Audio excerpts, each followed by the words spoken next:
ഉസിയ രാജാവ് മരിച്ച വർഷം കർത്താവ് ഉന്നതമായ ഒരു സിംഹാസനത്തിൽ ഉപവിഷ്ടനായിരിക്കുന്നത് ഞാൻ കണ്ടു. അവിടുത്തെ വസ്ത്രാഞ്ചലം ദേവാലയം മുഴുവൻ നിറഞ്ഞു നിന്നു. അവിടുത്തെ ചുറ്റും സെറാഫുകൾ നിന്നിരുന്നു. അവയ്ക്ക് 6 ചിറകുകൾ വീതം ഉണ്ടായിരുന്നു.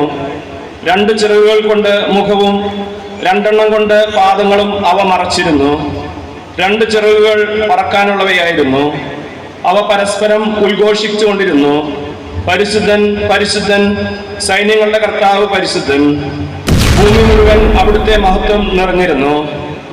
അവയുടെ ശബ്ദഘോഷത്താൽ ഭൂമുഖത്തിന്റെ അടിസ്ഥാനങ്ങൾ ഇളകുകയും ദേവാലയം ധൂമപൂരിതമാവുകയും ചെയ്തു. ഞാൻ പറഞ്ഞു, എനിക്ക് ദുരിതം, ഞാൻ നശിച്ചു.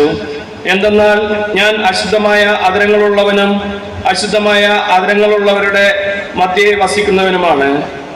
എന്തെന്നാൽ സൈന്യങ്ങളുടെ കർത്താവായ രാജാവിനെ എന്റെ നയനങ്ങൾ ദർശിച്ചിരിക്കുന്നു.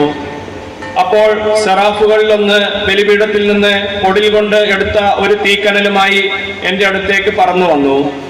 അവൻ എന്റെ അധരങ്ങളെ സ്പർശിച്ചിട്ട് പറഞ്ഞു, ഇത് നിന്റെ അധരങ്ങളെ സ്പർശിച്ചിരിക്കുന്നു.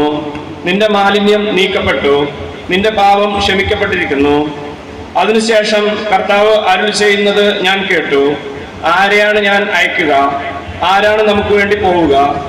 അപ്പോൾ ഞാൻ പറഞ്ഞു, ഇതാ ഞാൻ, എന്നെ അയച്ചാലും.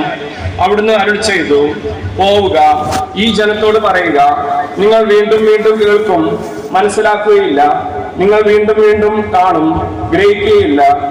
അവർ കണ്ണുകൊണ്ട് കാണുകയും ചെവി കൊണ്ട് കേൾക്കുകയും ഹൃദയം കൊണ്ട് ഗ്രഹിക്കുകയും അങ്ങനെ മാനസാന്തരപ്പെട്ട് സൗഖ്യം പ്രാപിക്കുകയും ചെയ്യാതിരിക്കേണ്ടതിന് അവരുടെ ഹൃദയങ്ങളെ കഠിനമാക്കുകയും ചെവികളെ മന്ദിപ്പിക്കുകയും കണ്ണുകളെ അന്ധമാക്കുകയും ചെയ്യുക. കർത്താവെ, ഇത് എത്ര നാളത്തേക്കെന്ന് ഞാൻ ചോദിച്ചു. അവിടുന്ന് അരുളി ചെയ്തു, നഗരങ്ങൾ ജനവാസമില്ലാതെയും ഭവനങ്ങൾ ആൾപ്പാർപ്പില്ലാതെയും ശൂന്യമായി ദേശം മുഴുവൻ വിജനമായി തീരുന്നതുവരെ. കർത്താവ് ജനത്തെ വിദൂരത്തേക്ക് ഓടിക്കുകയും ദേശത്തിന്റെ മധ്യത്തിൽ നിർജ്ജന പ്രദേശങ്ങൾ ധാരാളമാവുകയും ചെയ്യുന്നതുവരെ. അതിൽ 1 ദശാംശമെങ്കിലും അവശേഷിച്ചാൽ അവ വീണ്ടും അഗ്നിക്കിരയാക്കപ്പെടും. തർപ്പന്റെ വൃക്ഷമോ കരുവേലകമോ വെട്ടിയാൽ അതിന്റെ കുറ്റി നിൽക്കുന്നത് പോലെ അത് അവശേഷിക്കും. ഈ കുറ്റി ഒരു വിശുദ്ധ ബീജം ആയിരിക്കും.